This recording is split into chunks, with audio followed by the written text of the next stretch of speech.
open your mind and let the information be your guide, not preconceived idea, because people say, in the alternative media, we must stop censorship.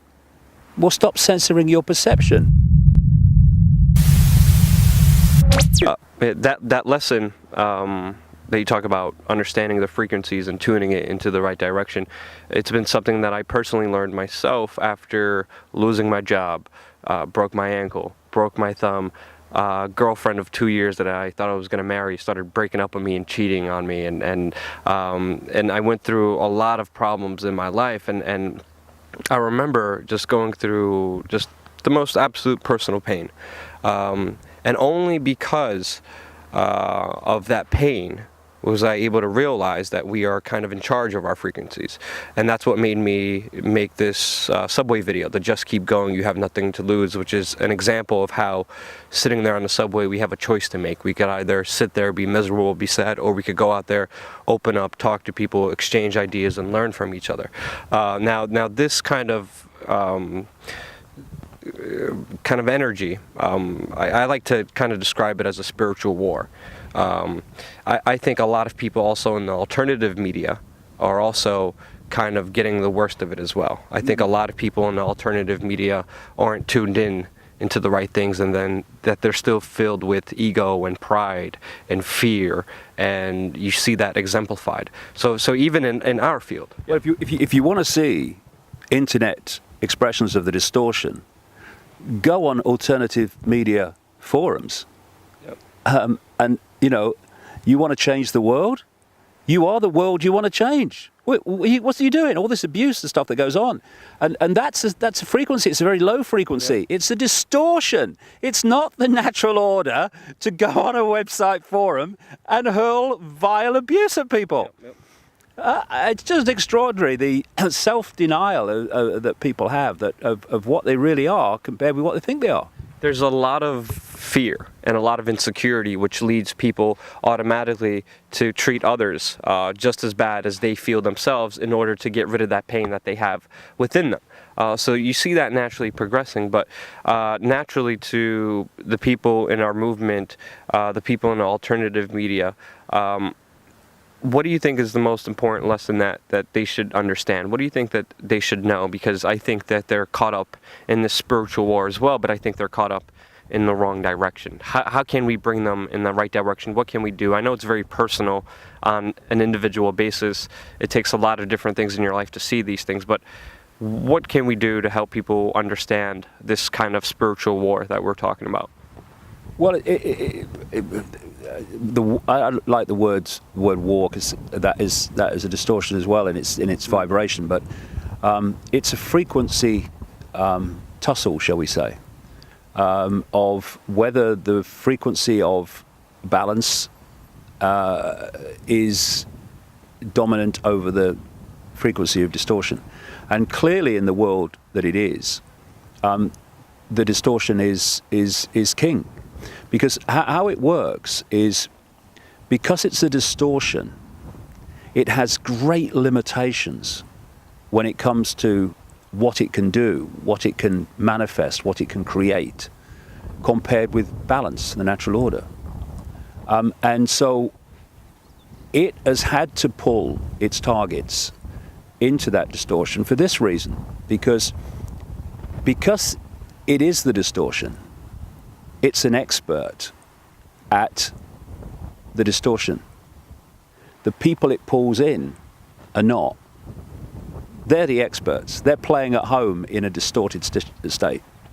And so what they've created, although they are incredibly limited, is a world in which, in the land of the blind, the one-eyed man is king.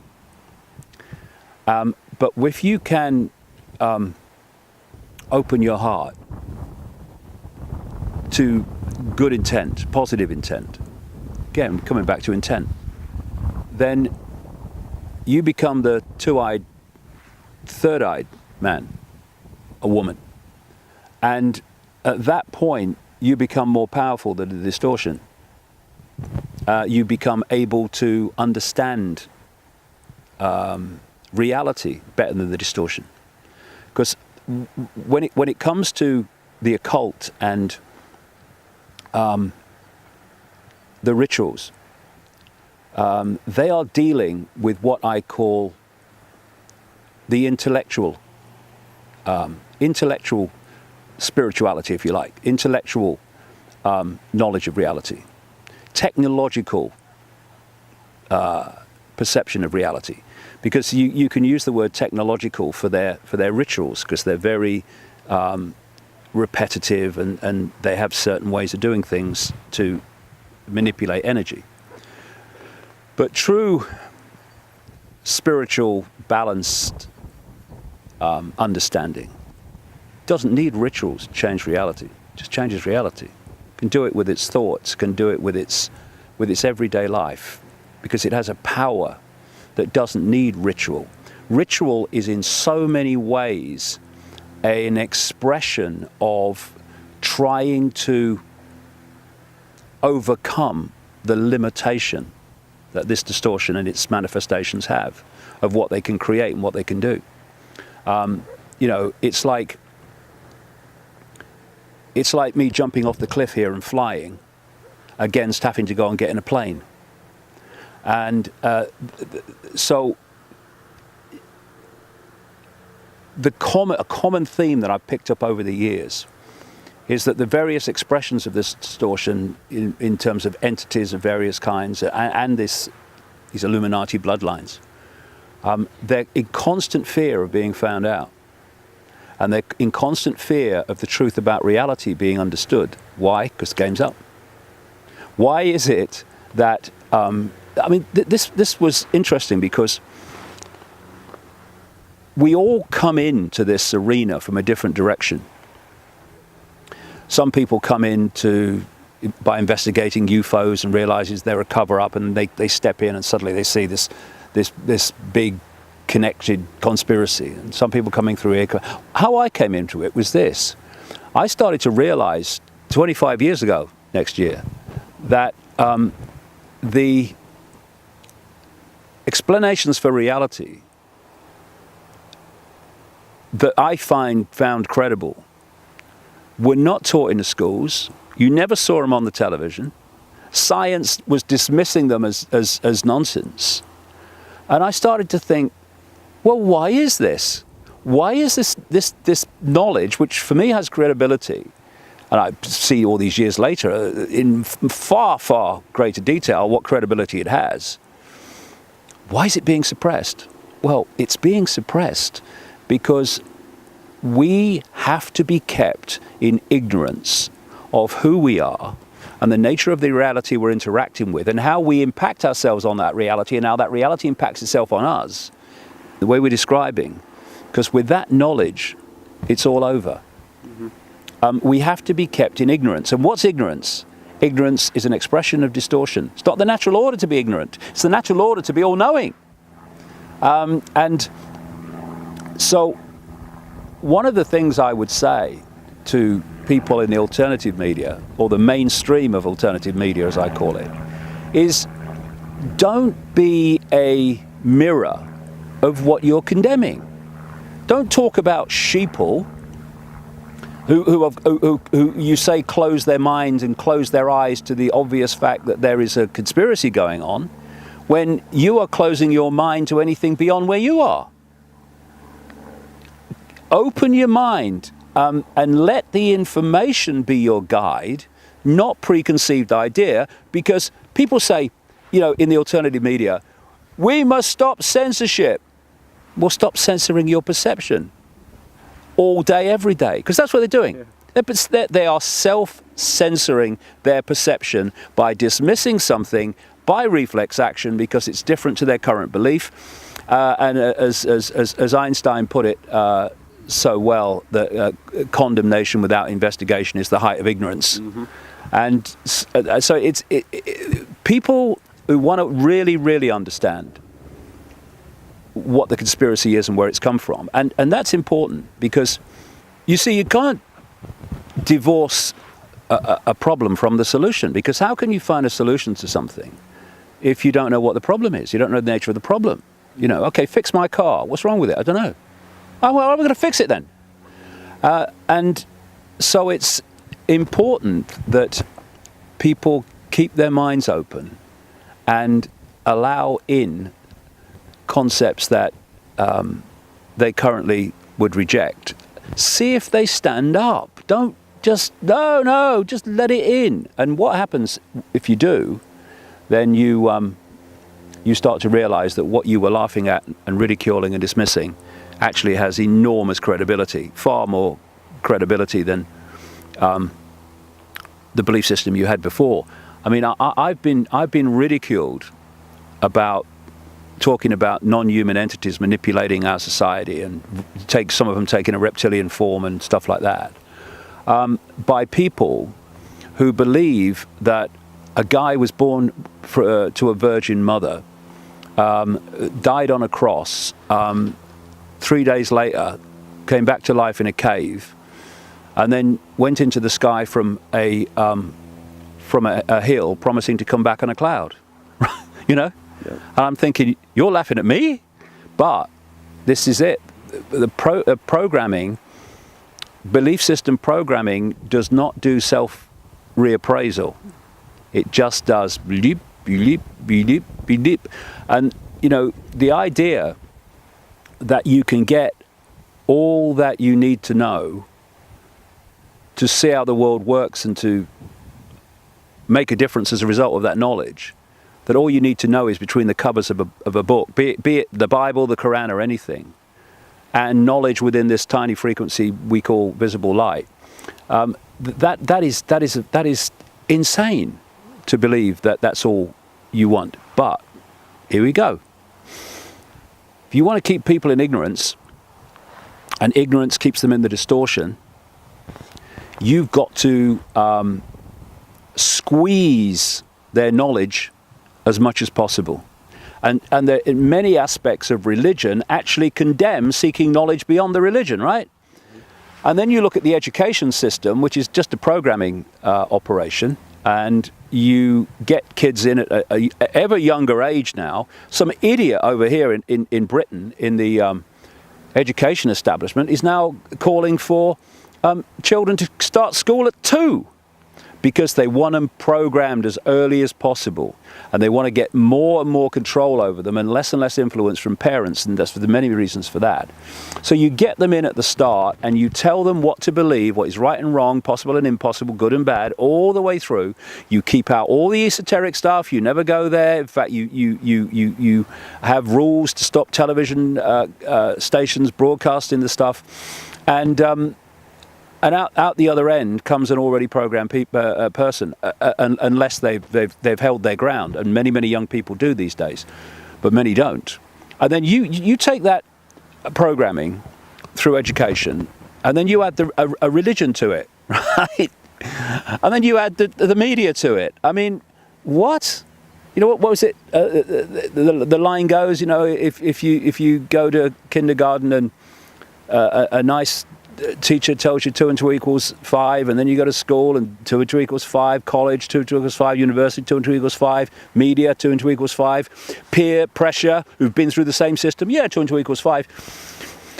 You'll go through your life believing 2 and 2 equals 5, but as Gandhi said, even if you're a minority of one, the truth is still the truth, because 2 and 2 still equals 4. Exactly. And that's why I think it's very important for people, especially in the alternative media, to, number one, humble themselves, and number two, question everything, and not to be afraid to go places that other people won't go to, but don't claim like you know the ultimate truth, because ultimately no one does.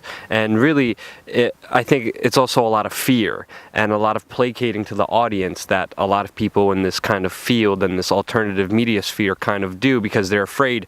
You know, naturally people play to that fear of, I won't talk to David Icke or interview him or take him seriously, because if I do, my reputation is going to be, ruined, or whatever. But ultimately what I learned, and especially from you, you should never be afraid to go to places that other people won't. You should never placate to your audience. You should never change yourself based on outside perceptions of other people. You should always be the truest version of yourself. And the ultimate version of truth is to question everything and not to be afraid to be yourself. And you have definitely taught me that lesson from 25 years now of being just ridiculed and abused, but you still stand there and you've been proven right, and you've helped so many people in so many different ways that it's just really a very inspiring story when people look into everything that you have done.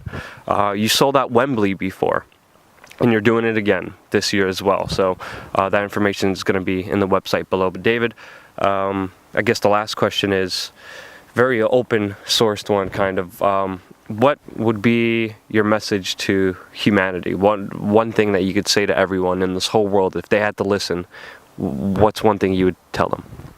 Easy then. Well, off the cuff. Look at the world and look at your life.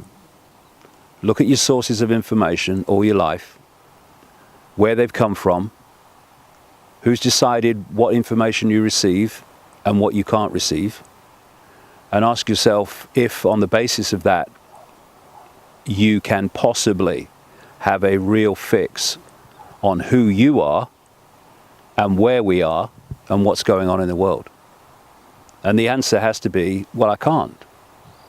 Ask yourself how possibly you could know all you need to know by reading a single book. How you could know all you need to know by going through a state-controlled, curriculum-controlled, information-controlled education system, or how you could, through a system-controlled, corporation-owned, information-controlled media. So beyond that, beyond those sources of information, is a whole infinite universe of awareness, of insight, of knowledge, of understanding, just waiting to be tapped, just waiting. So it's just sitting there saying, come to me, come to me, come to me. And the system's saying, no, go away, don't go there, don't go there, mad, don't go there. And so the choice between remaining a perception terminal of the system's version of everything and tapping into this infinity of awareness is just a choice. Choice you can make today, a choice you can make now. Do I open my mind to all possibility, or do I reject anything that everyone else doesn't believe? And that's the question. And you know, when you are in a crazy world and you make the choice to no longer be crazy, there are challenges, because those still crazy will abuse you, ridicule you, marginalize you, be embarrassed for you. Oh, I'm ever so embarrassed about my daughter, my son. He's become one of them hippies. Well, they're not making you become one, have they, mother? Well, no. Well, shut up then. Let them get on with it. And the question is, are people going to be them, or are they going to be someone else's version of what they are told they should be? And that's the true difference. People talk about freedom. We want freedom. I hear the alternative media. Freedom, free America, free that, free the other. But they're not free, because they're not free to think. They're not free to perceive. They're not free to intuit awareness, because they're censoring it on the basis of their programming. And it's all a choice. It's all a choice. People can change now, this minute, watching this, if they choose. Open your mind, open your heart, go with your intuition. Instead of, what do I think? What do I think? What do you feel? What do you feel? Do that, and your life will transform. transform because your frequency changes. When you go with your intuition, your frequency changes because it's a different frequency to thought. Go with that and amazing things will start to happen. You won't like all of them, but they'll be necessary. And with every challenge, there'll be the benefit of greater awareness. It's a fantastic journey. People can start on it anytime they want. And when they do, they'll realize what they've been missing. Very, very well said, David. Cheers, Thank Luke. you Always so great much. to meet you, mate.